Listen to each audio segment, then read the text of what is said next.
The next day was so stinking fun. Joe is such a good guy. Just being around Joe is fun for me. I've joked about how, whenever I'm with Joe, I just agree with him the whole time. I'm always like, I know, Joe. Yes, that's how I feel. Because two elements. One, I look up to him like a big brother, so I feel like his advice.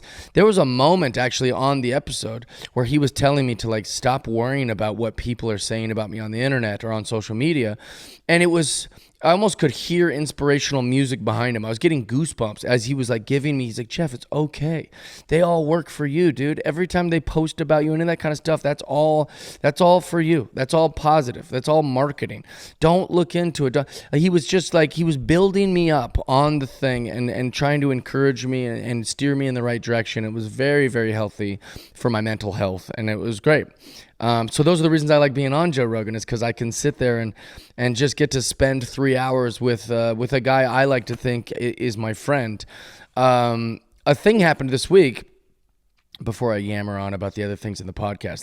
The first thing we talked about was Ronda Rousey, and I was trying to tell him, I was like, yeah, but why it pissed me off is because you're my friend, Joe, and I wanted to defend you.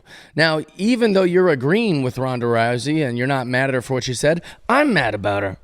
I'm mad about what she said because you're my friend and I love you. I'm friends with Holly Holm. I love her to death. And I'm friends with you, Joe Rogan, and I love you to death. So when Ronda Rousey says a bad thing about you or Holly Holm, I go, hey, shut the fuck up. Now, that doesn't mean that Ronda Rousey might not be a great person to her peers. It might mean that Ronda Rousey is one of the greatest pioneers in UFC. I don't give a shit. I'm a loyal guy. When I hear you say a foul thing about one of my buddies, I defend them, which is my last request, by the way, if I ever die, or to any of my friends that might listen to my podcast. All I really ask from you, I don't need $1 from you. I don't need you to hang out with me every day. I don't even need you to respond to the text messages we send right away. But what I'd like to think is that when someone's talking shit about me, you would say, actually, I think Jeff's a good guy. And I disagree with what you're saying, or, hey, Jeff's funny and he's nice, and that's really what I want. I would like when I'm not around for my friends to just say, actually, I don't think that's not how I view Jeff. Or, just to defend my honor a little bit. That's what I want. That's what me and Bert Kreischer have in common. Is that's all we really want from our peers, is that them to go, why'd you say that? Jeff's nice. Don't say he hates gay people. Don't say he hates women. Don't say that. He's my friend. So that's what I was doing with Joe on the podcast about Ronda Rousey or any of those other things. In fact, I was taking an Uber in Austin, Texas from the mothership, and I get in, and the girl driving, I'm not going to describe the way she looks, but if I was to profile, I would say that she's a very left-leaning woman. She had a lot of the stereotypical things, excuse me, of a left-leaning lady. Now, that being said, I get in the Uber. I go, how's it going? Pretty late, huh? You're driving pretty late? Just trying to make conversation with the Uber driver. And she's like, yeah, I drive at this hour. It's just better, for me. And I go, oh. She goes, yeah, I don't sleep much. I was like, oh, okay. So we're just small talking like you do with an Uber driver. And she goes, oh, you don't live in Texas? And I was like, nah, I'm just here working. And she goes, at this hour? And I was like, oh, come. We basically got down the path where I name dropped. I'm proud that I was on Joe Rogan, so I'll tell anyone who will listen. I'm not ashamed to talk about the things I'm proud of. It might sound like a name drop or whatever, but I like it. I want people to know of the things I'm proud of. You talk about your wife or husband or kids because you're proud of them. I don't have a wife or husband or kids. I have my comedy career, so I brag about it. I name drop, and so I was like, yeah, I was on Joe Rogan this morning, and then she immediately changed her tone, or her whole demeanor changed. She's like, oh, we all hate him here in Texas. And in my mind, I was like, that can't be right. Also, Texas is big, and I imagine most of Texas loves Joe Rogan. She might be in such a bubble that she thinks because her Austin friends talk shit about Joe Rogan. Anyways, it annoyed me so much. The second I heard her say that, I was just so I wanted to defend him. And I was like, well, I don't see it that way. I mean, maybe I'm in a bubble or maybe you're in a bubble, but I don't think everyone hates Joe Rogan. I love him. He's my friend. And I know millions of people who like him in my life and in my career. And she's like, yeah, well, I don't think that's true. People hate Joe. And she was like, just saying, she just wouldn't drop it. And I just couldn't let it go. I couldn't drop it. It bothered me a lot. So that being said, that's what a lot of the episode is just me showing my loyalty to Joe Rogan. I hope you give it a listen. This was my third appearance. So if you liked my appearance on Joe Rogan, go back and watch a couple of the other ones. They were very, very fun. On the episode, I talked about how I'm moving to Austin. I said, I got to get out of here. This Gavin Newsom, and maybe I'm a victim of my algorithm, but this Gavin Newsom scares the fuck out of me. I said, shit, scares the shit out of me.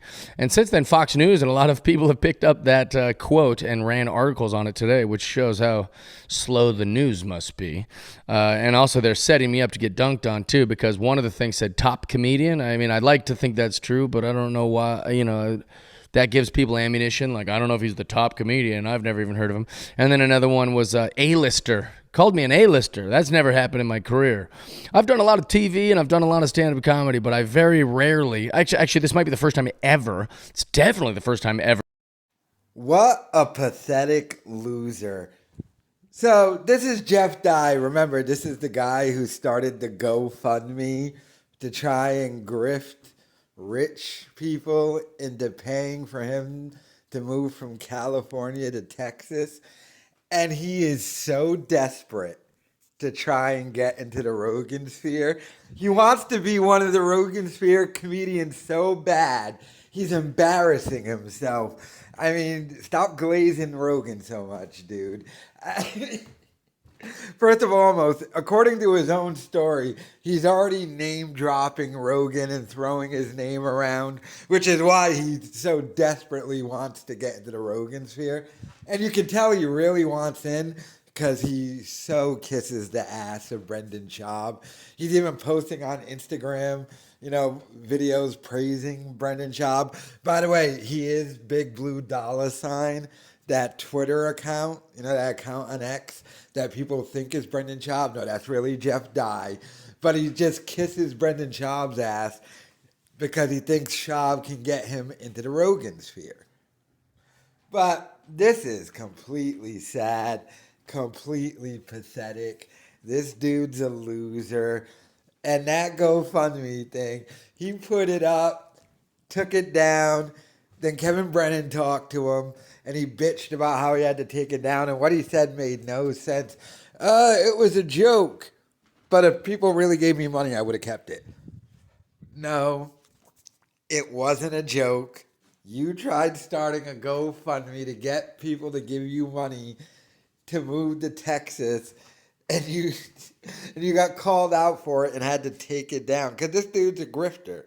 He's just trying to get into the Rogansphere for being in the Rogansphere. So you can go around Texas going, but he has observed Brendan Schaub, and he thinks he can do what Brendan Schaub does, but only be successful at it because he thinks he's a much better stand-up than Brendan Schaub. So he's probably looking at Schaub and being like, hey, if I do what Schaub did, I can get in good with Rogan, become Rogan's number one guest, get all the benefits, but I'm actually talented, unlike Schaub, so I'll be far more successful. But all he's doing is just embarrassing himself. But let me know your thoughts in the comments.